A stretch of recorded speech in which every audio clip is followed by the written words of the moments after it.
دامت برکاتہم العالیہ اپنے عشق بھرے جذبات کا اظہار یوں کرتے ہیں: صاحب عزت و جلال آقا تو ہے با عصمت و کمال آقا، میں ہوں بے روپ بے جمال آقا، کچھ نہیں ڈھنگ اور کمال آقا، تیری رحمت سے ہی ملی عزت، خاک مجھ میں ہے کچھ کمال آقا۔ پیارے اسلامی بھائیوں، اللہ پاک نے مسلمان کو عزت سے نوازا ہے۔ اندازہ کیجیے،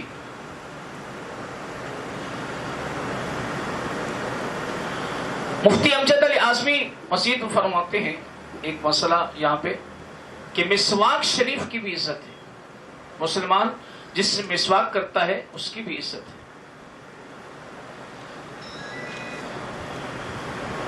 علماء فرماتے ہیں بیت الخلاء یعنی واش روم میں تھوکنا منع ہے۔ وجہ کیوں منع ہے؟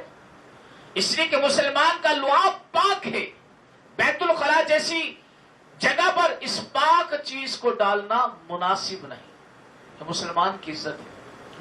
پیارے اسلامی بھائیو، اندازہ کیجئے ایک مسواک کو جب رسول اکرم نور مجسم صلی اللہ تعالی وسلم کے ساتھ نہیں بلکہ آپ کی ایک سنت کے ساتھ نسبت ہوئی تو اس کی عزت ہو گئی، تو وہ انسان جس کا عزت دار نبی رسول ہاشمی صلی اللہ تعالی وسلم کے ساتھ ایمان کا رشتہ ہے، اس کی کتنی عزت ہوگی۔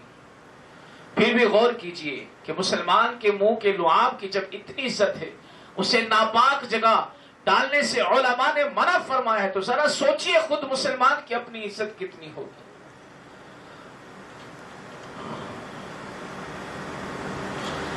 ابن ماجہ شریف میں ہے جان کائنات فخر موجودات صلی اللہ علیہ وسلم نے کعبہ شریف کو مخاطب کر کے فرمایا: اے کعبہ تو کیسا پاکیزہ ہے، تیری خوشبو کیسی پاکیزہ ہے، تو کیسا عظیم ہے، تیری عزت بھی کتنی بلند ہے۔ اس ذات کی قسم جس کے قبضے میں محمد مصطفیٰ صلی اللہ تعالی وسلم کی جان ہے، بے شک ایک مومن کی عزت اللہ پاک کے ہاں تیری عزت سے زیادہ ہے۔ پیارے اسلامی بھائیو، غور فرمائیے اللہ پاک نے مسلمانوں کو کیسی عزتوں سے نوازا ہے۔ یقیناً درجات کے اعتبار سے عزتوں میں کمی بیشی تو ہوتی ہے، ایک ولی اللہ اور ایک عام مومن کی عزت برابر نہیں، اسی طرح علماء کی عزت عوام کی عزت سے کہیں بڑھ کر ہے، مگر سبحان اللہ، اللہ پاک ہمیں دوسروں کی عزت کرنے کی توفیق عطا فرمائے۔ اللہ پاک کے آخری رسول رسول مقبول صلی اللہ تعالی علیہ وآلہ وسلم نے فرمایا، یعنی ہر مسلمان کا خون، مال اور عزت دوسرے مسلمان پر حرام ہے۔ مفتی احمد یار خان نعیمی رحمت اللہ علیہ اس حدیث پاک کی شرح میں لکھتے ہیں، کوئی مسلمان کسی مسلمان کا مال اس کی بغیر اجازت نہ لے، کسی کی آبرو ریزی یعنی بے عزتی نہ کرے، کسی مسلمان کو نہ حق اور ظلم قتل نہ کرے، یہ سب سخت جرم ہے۔ مفتی صاحب ایک اور مقام پر لکھتے ہیں، مسلمان کو نہ تو دل میں حقیر جانو، نہ اسے حقارت کے الفاظ پکارو، نہ ہی برے لقب سے یاد کرو، نہ اس کا مذاق بناؤ۔ آج ہم میں یہ عجیب، یہ عیب بہت ہیں، پیشوں، نسبوں یا غربت اور افلاس کی وجہ سے مسلمان بھائی کو حقیر جانتے ہیں۔ وہ پنجابی ہے، وہ بنگالی ہے، وہ سندھی ہے، وہ سرحدی ہے۔ اسلام نے یہ سارے فرق مٹا دیے ہیں۔ شہد کی مکھی مختلف پھولوں کے رس چو لیتی ہے تو ان کا جوس لیتی ہے تو ان کا نام شہد ہو جاتا ہے۔ یوں ہی جب حضور اکرم نور مجسم صلی اللہ تعالی وسلم کا دامن پکڑ لیا تو سب مسلمان ایک ہو گئے، حبشی ہو یا رومی۔ دامن مصطفیٰ سے جو لپٹا یگانہ نہ ہو گیا، جس کے حضور ہو گئے اس کا زمانہ ہو گیا۔ میٹھے اور پیارے اسلامی بھائیوں، عزت تو سب کی ہے،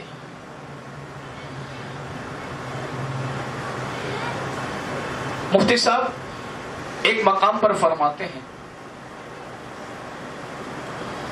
یعنی جیسے ماہ ذی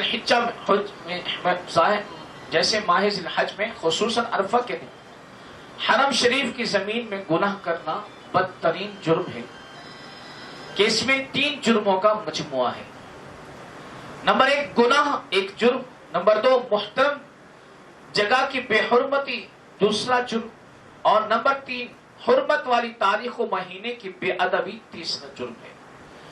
ایسے ہی مسلمان کا خون بہانا، مال لوٹنا اور عزت پامال کرنا کئی جرموں کا مجموعہ ہے کہ یہ ظلم بھی ہے، اللہ پاک کی ناراضی کا باعث بھی ہے، رسول اکرم نور مجسم صلی اللہ تعالی وسلم کی تکلیف کا سبب بھی ہے کہ اللہ پاک کے آخری نبی رسول ہاشمی صلی اللہ علیہ وسلم نے فرمایا من آدا مسلما فقد آزانی، جس نے مسلمان کو تکلیف دی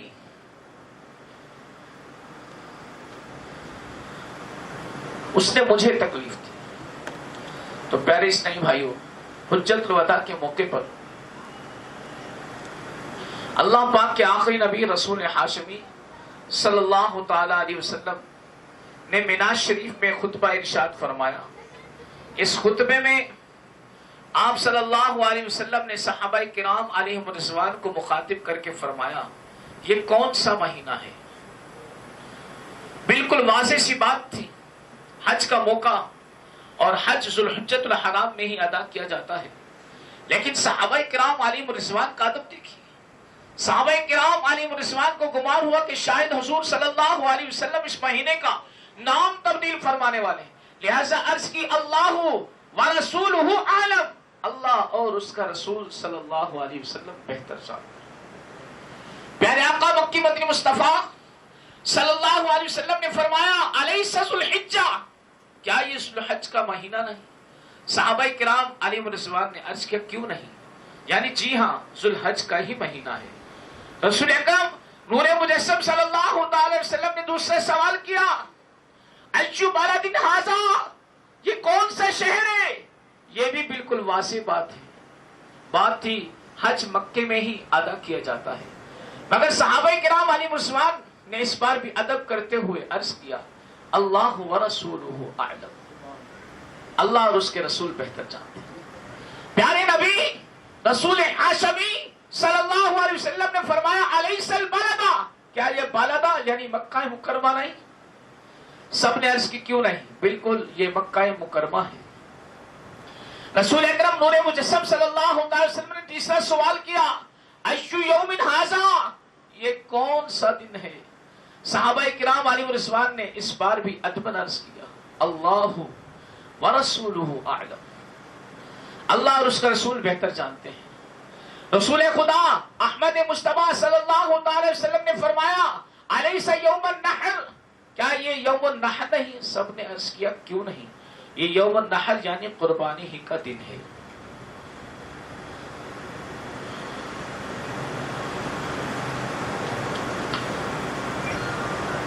پیارے اسلامی بھائیوں،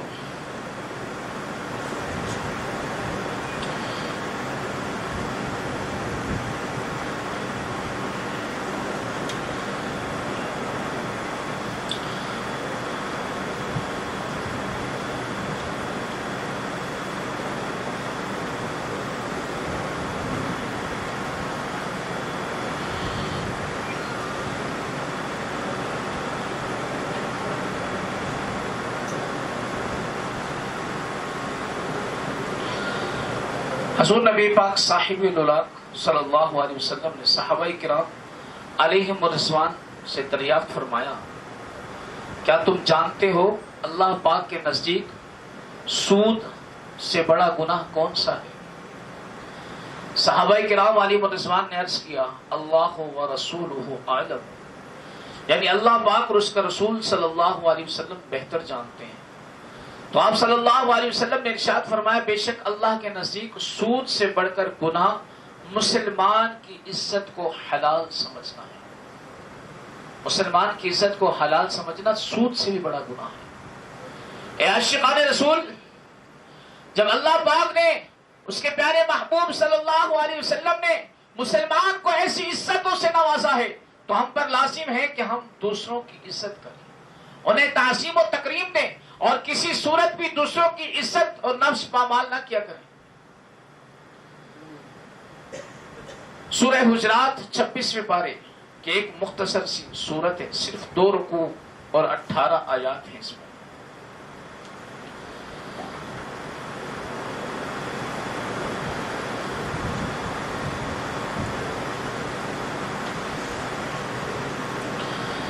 ارشاد فرمایا وَلَا تَلْمِسُوا أَنفُسَكُمْ، اور آپس میں طعنہ نہ کرو.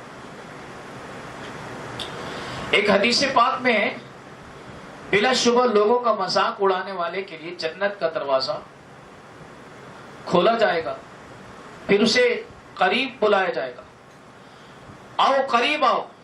جب وہ جنت کے قریب آئے گا تو دروازہ بند کر دیا جائے گا.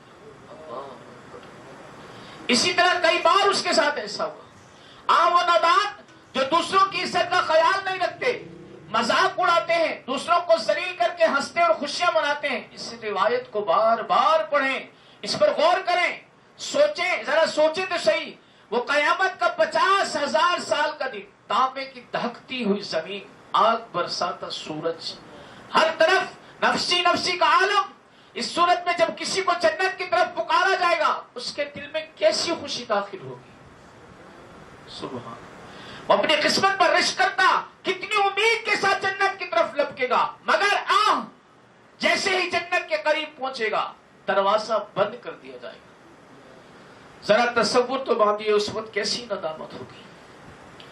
امیدوں کے سارے چراغ یکدم گل ہو جائیں گے، خوشیاں مناتا ہوا دل چکنا چور ہو جائے گا. یہ حسرت، یہ ندامت کس لیے ہوگی؟ اس لیے کہ یہ بد نصیب دنیا میں دوسروں کا مذاق بناتا تھا. یہ بد نصیب دنیا میں دوسروں کا مذاق بناتا تھا. روز قیامت اسے اس برے کام کا بدلہ دیا جائے گا. بھائیوں کا دل دکھانا چھوڑ دو اور تمسخر بھی اڑانا چھوڑ دو. اے عاشقان رسول، دنیا کے کسی بھی کونے میں بسنے والا مسلمان ہو، ہم پر لازم ہے کہ ہم ہرگز اس کا مذاق نہ اڑائیں. حضرت علامہ عبد المصطفیٰ اعظمی رحمۃ اللہ علیہ فرماتے ہیں اہانت اور تحقیر کے لیے زبان یا اشاروں یا کسی اور طریقے سے مسلمان کا مذاق اڑانا حرام اور جہنم میں لے جانے والا کام ہے. تفسیر صراط الجنان میں ہے، یعنی زبان یا اشارے کے ذریعے ایک دوسرے پر عیب نہ لگاؤ، کیونکہ مومن ایک جان کی طرح ہے. مومن مسلمان ایک جان کی طرح ہے. جب کسی مومن پر عیب لگایا جائے تو گویا اپنے پر ہی عیب لگایا جاتا ہے. اب ہمارے یہاں دوسروں کو تانے دینے کی وبا بھی بہت عام ہے. کوئی سنت اپنائے، اپنا اٹھنا بیٹھنا، چلنا پھرنا، کھانا پینا، پہننا وغیرہ سنت کے مطابق کر لے تو اس پر تانوں کے تیر برسائے جاتے ہیں. غریب کو غربت کا تانا دیا جاتا ہے. کبھی کسی کی ذات کو کمتر سمجھ کر اس کی ذات کا تانا دیا جاتا ہے، حالانکہ کوئی ذات ذلیل یا کمتر نہیں. عزت کا معیار تقوی ہے. مسلمانوں کے ہاں عزت کا وقار کیا ہے؟ تقوی. جس کا جتنا زیادہ تقوی ہوگا اس کا اتنا زیادہ معیار ہوگا. اللہ اکبر. کوئی مزدوری کرتا ہے تو اسے مزدوری کا تانا، کوئی ٹھیلا لگاتا ہے تو اسے ٹھیلا لگانے کا تانا. جس کے ہاں صرف بیٹیاں ہی بیٹیاں ہوں، بیٹا نہ ہو، حالانکہ بیٹیاں اللہ پاک کی رحمت ہیں، اس کے باوجود اسے تانے دیے جاتے ہیں. رشتوں کا لین دین ہو یا خدا نہ خواستہ طلاق وغیرہ کا معاملہ ہو جائے تب تو شیطان خوب کھل کر کھیلتا ہے اور خوب تان و تشنی کی آفت میں مبتلا کرتا ہے. کاش ہم اللہ و رسول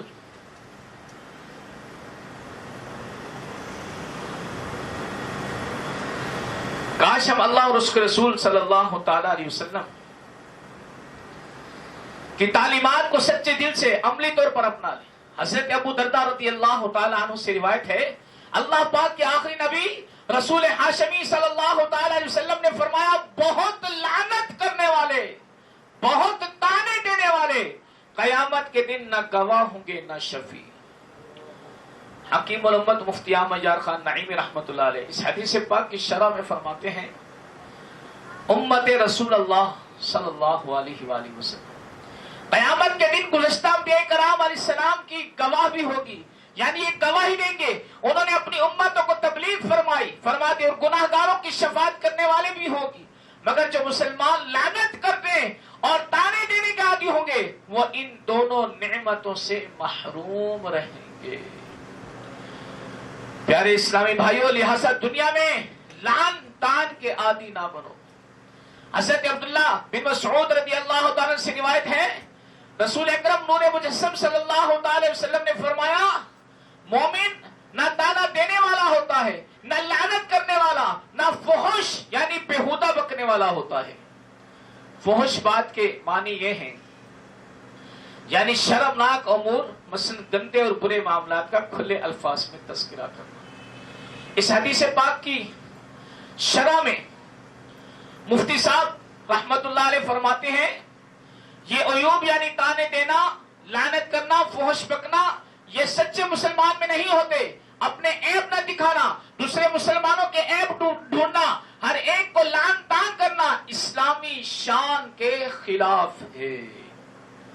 بعض لوگ جانوروں کو، ہوا کو گالیاں دیتے ہیں، اللہ، بعض لوگ گالی پہلے دیتے ہیں بعد میں کرتے ہیں۔ یہ سب اس حدیث پاک سے عبرت پکڑے کہ ایک دوسرے کے برے نام نہ رکھو۔ اجتماعی زندگی کے احکام میں سے تیسرا ادب قرآن کریم نے بیان کیا، وَلَا تَنَابَزُوا بِالْأَلْقَابِ، اور ایک دوسرے کے برے نام نہ رکھو۔ سید اللہ فاضل سید محمد نعیم الدین مراد آبادی رحمت اللہ علیہ اس آیت کے تحت لکھتے ہیں، یعنی وہ نام جو انہیں ناگوار معلوم ہو ان ناموں سے نہ پکارو، یعنی جیسے کسی کو لمبو، موٹو، کالو وغیرہ کہہ کر پکارنا یہ منع ہے۔ افسوس آج کل یہ بلا بھی معاشرے میں عام ہوتی جا رہی ہے۔ آدمی کا اصل نام بہت اچھا ہوتا ہے، پھر لوگ نہ جانے کیوں دوسروں کو برے ناموں سے پکارتے۔ جس کا جو نام ہو اسی نام سے پکارنا چاہیے، اپنی طرف سے کسی کا الٹا نام مثلا لمبو، ٹھنگو وغیرہ نہ رکھنا چاہیے۔ اس معموماً اس طرح کے ناموں سے سامنے والے کی دل آزاری ہوتی ہے، وہ اس سے چڑھتا بھی ہے، اس کے باوجود پکارنے والا جان بوجھ کر بار بار مزے لینے کے لیے اسی الٹے نام سے پکارتا ہے۔ میرے آقا اعلی حضرت شاہ امام احمد رضا خان رحمت اللہ علیہ فرماتے ہیں، کسی مسلمان بلکہ کافر ذمی کو بھی شرعی حاجت کے بغیر ایسے الفاظ سے پکارنا جس سے اس کی دل شکنی ہو، اسے ایسا پہنچے، شرعاً ناجائز اور حرام ہے، اگرچہ بات فی نفس ہی سچی ہو۔ مثلا کسی کا رنگ واقعی کالا ہے، اسی کے باوجود اسے کالو کہہ کر پکارنے سے اس کی دل آزاری ہوتی ہے، تو اسے یوں پکارنا ناجائز اور حرام ہی رہے گا۔ حضرت عمیر بن سعد رضی اللہ تعالیٰ بیان کرتے ہیں، حسن اخلاق کے پیکر نبیوں کے تاجور صلی اللہ علیہ وسلم نے فرمایا، جس نے کسی کو اس کے نام کے علاوہ نام یعنی برے لقب سے بلایا، اس پر فرشتے لعنت کرتے ہیں۔ اجتماعی زندگی کے آداب میں چوتھا ادب ہے، اللہ پاک نے ارشاد فرمایا، یا ایھا الذین آمنوا اجتنبوا کثیرا من الظن ان بعض الظن اثم۔ اے ایمان والو، بہت گمان سے بچو، بے شک کوئی گمان گناہ ہو جاتا ہے۔ تفسیر صراط الجنان میں ہے، آیت کے اس حصے میں اللہ پاک نے مسلمانوں کو بہت زیادہ گمان کرنے سے منع فرمایا ہے، کیونکہ بعض گمان ایسے ہیں جو محض گناہ ہیں، لہذا احتیاط کا تقاضا یہ ہے کہ گمان کی کثرت سے بچا جائے۔ علماء فرماتے ہیں گمان یعنی ہمارے دل میں آنے والے خیالات شرعی حکم کے اعتبار سے تین قسم کے ہیں۔ نمبر ایک، واجب، جیسے اللہ پاک کے ساتھ اچھا گمان رکھنا۔ نمبر دو، مستحب، جیسے نیک مسلمان کے ساتھ اچھا گمان کرنا۔ اور نمبر تین، ممنوع، حرام، جیسے اللہ پاک کے ساتھ برا گمان رکھنا، یوں ہی کسی مسلمان کے لیے بدگمانی کرنا یہ حرام ہے۔ حضرت ابو ہریرہ رضی اللہ عنہ سے روایت ہے، اللہ پاک کے نبی رسول ہاشمی صلی اللہ علیہ وسلم نے فرمایا اپنے آپ کو بدگمانی سے بچاؤ، بدگمانی بدترین جھوٹ ہے۔ تفسیر سیرات الجنان میں ہے، جس کے بارے میں بدگمانی کی اگر اس کے سامنے اس کا اظہار بھی کر دیا جائے تو اس کی دل آزاری ہو سکتی ہے، اور شرعی اجازت کے بغیر مسلمان کی دل آزاری حرام ہے۔ اگر مسلمان کے سامنے اس کے متعلق بدگمانی کا اظہار نہ کیا بلکہ اس کے پیٹھ پیچھے کیا تو یہ غیبت ہو جائے گی، اور مسلمان کی غیبت کرنا بھی حرام ہے۔ بدگمانی کرنے والا محض اپنے گمان پر صبر نہیں کرتا بلکہ وہ سامنے والے کے عیب تلاش کرنے میں لگ جاتا ہے، اور کسی مسلمان کے عیب تلاش کرنا بھی گناہ ہے۔ بدگمانی کی ہلاکت میں سے یہ بھی ہے کہ بدگمانی کرنے سے بغض اور حسد جیسے خطرناک باطنی امراض پیدا ہوتے ہیں۔ بدگمانی کرنے سے دو بھائیوں میں دشمنی پیدا ہو جاتی ہے، ساس اور بہو ایک دوسرے کے خلاف ہو جاتی ہے، شوہر اور بیوی ایک دوسرے پر اعتماد ختم ہو جاتا ہے۔ بدگمانی کی وجہ سے بات بات پر آپس میں لڑائی رہنے لگتی ہے، بالآخر بعض دفعہ طلاق کی بھی نوبت آ جاتی ہے۔ بدگمانی کی وجہ سے بھائی اور بہن کے درمیان تعلقات ٹوٹ جاتے ہیں، اور یوں ایک ہنستا بستا گھر اجڑ کر رہ جاتا ہے۔ دوسروں کے لیے برے خیالات رکھنے والے افراد پر فالج اور دل کی بیماریوں کا خطرہ زیادہ ہو جاتا ہے، جیسا کہ حال ہی میں ایک تحقیقی رپورٹ میں ایک یہ انکشاف کیا گیا کہ وہ افراد جو دوسروں کے لیے مخالفانہ سوچ رکھتے ہیں اور اس کی وجہ سے ذہنی دباؤ کا شکار اور غصے میں رہتے ہیں، ان میں دل کی بیماریوں اور فالج کا خطرہ 86% بڑھ جاتا ہے۔ اللہ پاک ہمیں بدگمانی کی آفت سے محفوظ فرمائے، آمین آمین بجاہ نبی صلی اللہ علیہ وسلم۔ پیاری سیوی، کسی کے عیب تلاش نہ کرو، کسی کے عیب تلاش نہ کرو۔ اجتماعی زندگی کا ادب میں سے 5واں ادب یہ ہے، وَلَا تَجَسَّسُوا، اور پوشیدہ باتوں کی جستجو نہ کرو۔ تجسس کسے کہتے ہیں؟ لوگوں کی چھپی ہوئی باتیں اور عیب جاننے کی کوشش کرنا تجسس کہلاتا ہے۔ مثال کے طور پر کسی سے پوچھنا رات دیر تک جاگتے رہتے ہو، فجر بھی پڑھتے ہو یا نہیں؟ کسی نے نوکر رکھا تو اس سے پوچھنا آپ کا نیا نوکر برابر کام کرتا ہے یا نہیں؟ یہ بھی بلا اجازت شرعی پوچھنا، عیب ڈھونڈنا ہے، اور اس کے سوال کے جواب میں پورا خطرہ ہے کہ جس سے پوچھا گیا وہ نوکر کے بارے میں کام چور ہے، حرام خور ہے،